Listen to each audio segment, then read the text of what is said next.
My name is Rachel Miller. I've always thought of myself as a simple woman. At 43, I had settled into a comfortable life. I was a high school English teacher, a mother to 2 grown children, and a widow for almost 5 years. My days were filled with lesson plans, coffee breaks, and evenings curled up with a good book. Life was predictable, peaceful, until the weekend my son brought his college friend home. Ethan, my oldest, was home from college for spring break. He was 20 and always full of life. He brought along his friend Tyler, who had nowhere else to go during the break. Tyler was polite, respectful, and honestly quite charming. I'd met him once before during Ethan's freshman year and remembered thinking how mature he seemed for someone so young. Still, I never imagined I'd be sitting here today replaying the events of that week over and over in my mind. The first few days were completely normal. The boys played video games late into the night, raided the fridge like starving wolves, and lounged around the house in basketball shorts and hoodies. I kept myself busy cooking meals and giving them space to enjoy their break. Tyler always thanked me for dinner, helped clean up, and made small talk that seemed harmless at first. But then the compliments began. Small, innocent seeming at first. One night after dinner, Tyler stood next to me at the sink as I washed dishes and said, "You really don't look old enough to be Ethan's mom." I laughed, brushing it off. Flattery will get you more dessert, you know. He grinned. "I'm just being honest. You've got great energy. It's refreshing." I tried not to read too much into it. I was used to high school boys making awkward comments in class. But Tyler wasn't a kid. He was 20, only 3 years older than my youngest. And there was something different in his eyes, a focus that lingered just a second too long. That night, I couldn't sleep. I lay in bed, staring at the ceiling, wondering if I was imagining things. I told myself he was just being polite. Still, I couldn't shake the way he looked at me. The next morning, I caught Tyler in the kitchen making coffee. He turned and smiled, his eyes traveling up and down a little too obviously. "Morning, Mrs. Miller," he said smoothly. "Hope I didn't wake you." "No, I was already up," I replied, tightening the belt of my robe. "And it's Rachel, remember? You don't have to be so formal."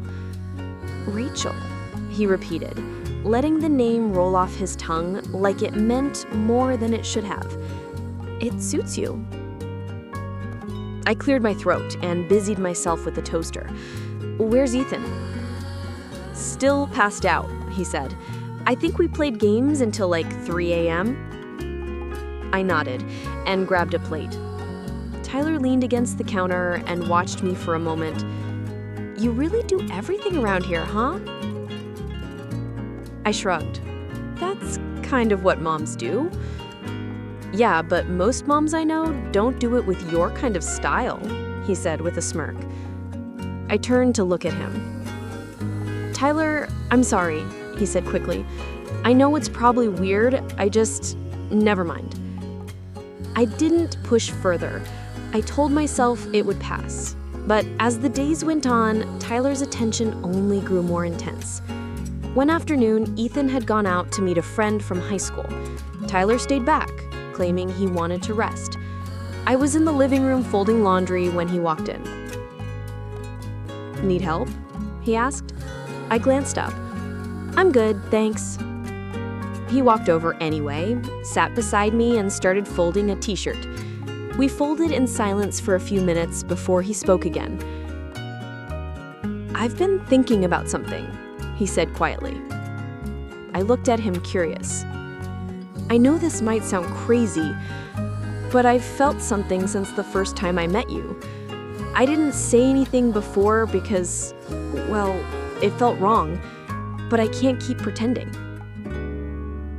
I blinked. "Tyler, I like you," he said simply. "Not in a weird way, not because you're older or because you're Ethan's mom. I just like you. You're smart, funny, beautiful, and you make this house feel like a real home." My heart was pounding. "You're Ethan's friend," I said, my voice barely above a whisper. "I know, and I don't want to mess anything up. I just had to be honest." I stood up and took a deep breath. "I appreciate your honesty, Tyler, but this isn't appropriate. You're welcome in this home, but let's keep things respectful, okay?" He nodded, looking down.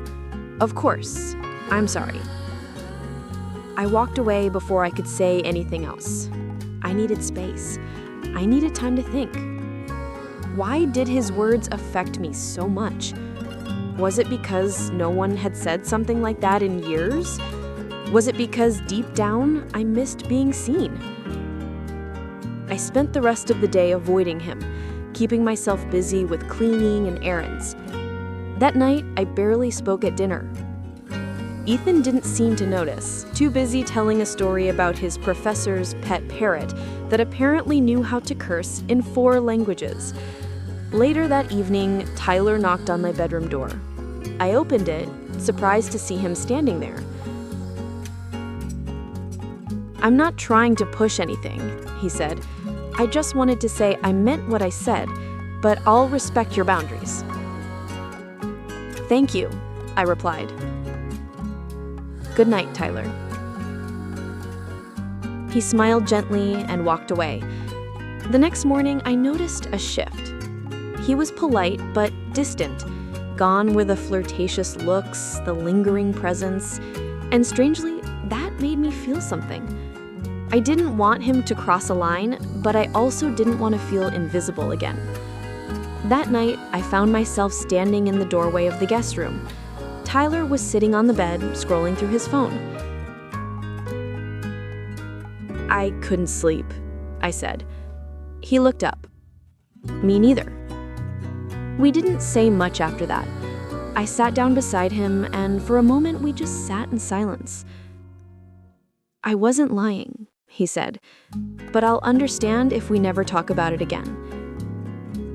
"I've just been alone for a long time," I said softly, "and I don't know what any of this means." "Then let's not label it," he replied. "Let's just talk like 2 people." And that's what we did. We talked for hours about music, books, his childhood, my teaching experiences. I hadn't felt so connected in years. When Ethan came back from his late-night hangout, I had already left the room. The rest of the week passed in a strange calm. Tyler never crossed any lines, never said anything out of place, but I saw the way he looked at me.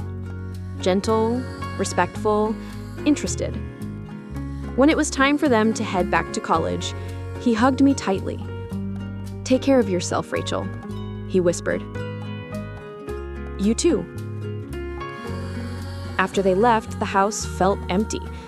I sat alone on the couch thinking about everything that happened.